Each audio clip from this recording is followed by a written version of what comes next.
చేస్తాను కాబట్టి ఏ పని ఇచ్చినా ఇష్టంగా చేస్తాను. అందుకని శ్రద్ధగా చేయటం వల్ల అక్కడ పనులన్నీ కూడా కరెక్ట్గా అయిపోయాయి. శ్రద్ధ పెట్టడం వల్ల చక్కగా 2019లో మహిళా చక్రం అనౌన్స్ చేశాను. చేస్తే కావాలి ఈ 4 రాష్ట్రాలు తిరిగే సార్తో 2019లో నా జీవితంలో జరగనంత ట్రావెల్ ఆ సంవత్సరం జరిగింది. కంటిన్యూ జర్నీలే సార్తో. ఆ సార్ ఈ ఊరు మధ్య మధ్యలో ఎక్కడైనా 1-2 చోట్ల మనం డ్రాప్ అవ్వాల్సింది తప్ప ఆయన ఎక్కడే డ్రాప్ అవ్వాలి. మనకి ఆయన వెనక తిరుగుతూనే ఉన్నాం. ఆ సంవత్సరం అంతా 4 రాష్ట్రాలు ఇచ్చారు సార్. 19 మహిళా చక్రం అనౌన్స్ చేశాం. ఆ సంవత్సరం కాంపౌండ్ వాల్. మీకు గొప్ప విషయం చెప్పాలి అంటే అప్పటి వరకు కాంపౌండ్ వాల్ లేదు. ఆ సంవత్సరం అనౌన్స్ చేశాక మీ మహిళలకు అవకాశం ఇచ్చారు కదా, కాంపౌండ్ వాల్ కట్టండి అన్నారు. ఏమన్నా ఇంట్లో తలాగిద్ద బియ్యం తీసుకొచ్చాను అని పెట్టమన్నట్టుగా ఈజీగా చెప్పారు వాళ్ళు. చెప్పి సరే అన్నా.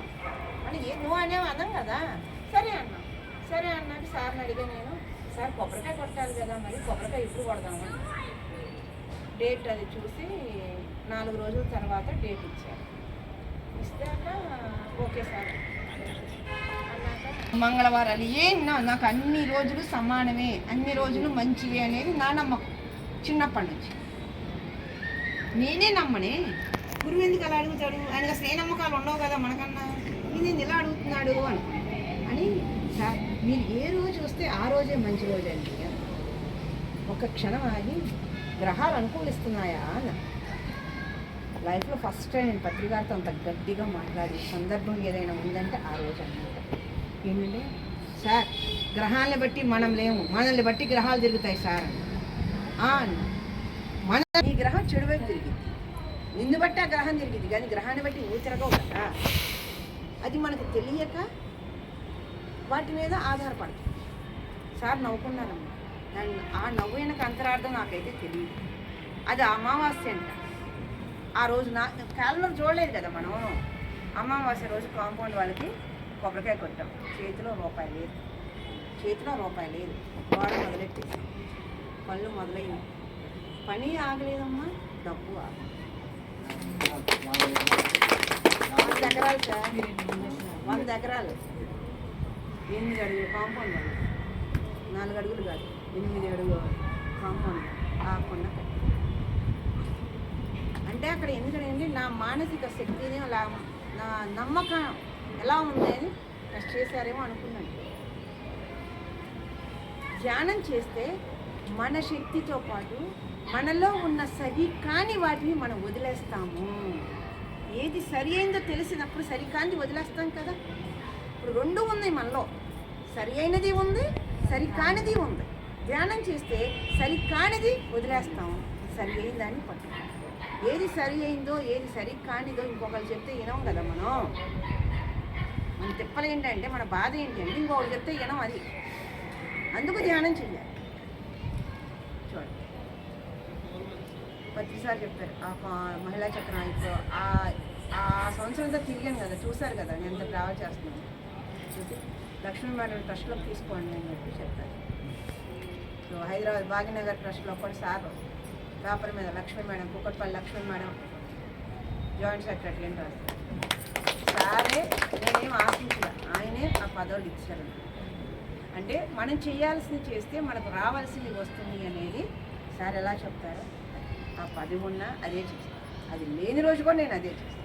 నాకు ఇది నాది అని ఒక బౌండరీ తీసుకొని బతకడం నాకు చేత కాదు. ఒక కప్పు టీ తాగాలి అన్నా కూడా ఒక్కదాన్ని తాగే అలవాటు లేదు నాకు. ఈ రోజుకైనా టీ పెట్టుకొని వచ్చి ఇట్లా కూర్చొని ఇక్కడ ఎవరు లేరు, అటో ఇటో జనాన్ని చూస్తా తాగుతాను. నాకు కంటికి జనం కనపడాలి, అర్థమైంది ఆ అలవాటు.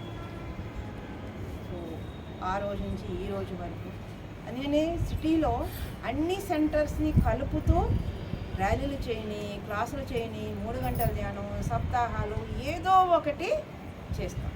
ఇందులో నా లైఫ్లో గ్రేట్గా చెప్పుకునేటటువంటిది ఏంటంటే చార్మినార్ ర్యాలీ 2015.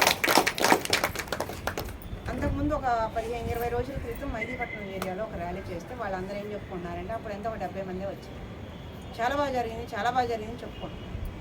మనకు నచ్చట్ల లోపల నచ్చక ఏం జరిగింది సార్, బాగా జరిగింది సంకల్పం గుద్దుకుంటున్నారు మీరు, చేస్తే గీస్తే చార్మినార్ లాంటి ఏరియాలో చేయాలి కానీ అన్నారు. చార్మినార్ అనే పదం నా నోట్లో నుంచి అప్రయత్నంగా వచ్చింది. ముందు లేదు, పొరలో లేదు ఆలోచన. అంటే మన ద్వారా ఏ పని జరగాలో అది జరిపించటానికి మాస్టర్స్ ఎప్పుడు రెడీగా ఉంటారు.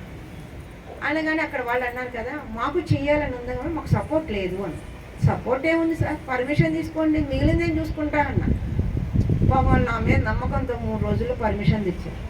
పర్మిషన్ వచ్చింది మేడం అని ఫోన్ చేసి చెప్పారు. కరెక్ట్గా అప్పటికి 17 రోజులే ఉంది. ఈ 17 రోజుల్లో మనం జనాన్ని ఎలా మొబిలైజ్ చేయాలి అనుకొని అప్పుడు చలో చార్మినార్ అని ఒక వాట్సాప్లో మెసేజ్లు పంపిస్తున్నాం. 2 రోజులు బాగానే వెళ్ళి 3వ రోజు నుంచి నా ఫోన్లో, ఏంటి చార్మినార్లో ర్యాలీ పెట్టావా, ఇవి బతకాలని లేదా, చంపేస్తారు నిన్ను, కాళ్ళు చేతులు ఎరగొట్టేస్తారు అని ఇలా ఫోన్లో భయపెడుతున్నారు. కొంతమంది గ్రేట్ మేడం, చార్మినార్ లాంటి ఏరియాలో పెట్టాము, మేము వస్తామన్నప్పుడేమో ఎనర్జీ పెరుగుతుంది, వీళ్ళు భయపెడితేనేమో డౌన్ అయిపోతుంది. ఇది వాస్తవమే. ఏంట్రా బాబు ఇలా జరుగుతుంది, ఒక ఫోన్ వస్తే అలా ఉంటుంది, ఒక ఫోన్ వస్తే ఇలా ఉంది. నేను అన్నాను, మన మాటలు ఎక్కడ తగ్గేదే లేదు అసలుకి. చస్తాం ఎలాగైనా బతుకుతాం ఏంటి, చస్తాం చార్మినార్ దగ్గర చస్తే చరిత్రకి ఎక్కుతా అన్నా. నువ్వు చస్తే పర్వాలేదు తల్లి, ఒక్కదానివి, నిన్ను నమ్మి 10 మంది వస్తారు, ఆ 10 మందికి ఏమన్నా అయితే సొసైటీకి బ్యాడ్ నేమో, గురువు గారికి బ్యాడ్ నేమో అన్నారు. నిజమే కదా, మనం చేసే పని గురువు గారి గౌరవాన్ని, సొసైటీ యొక్క పరువుని పెంచే విధంగా ఉండాలి కానీ తగ్గించే విధంగా ఉండకూడదు కదా అనుకున్నా. ఆలోచించాను.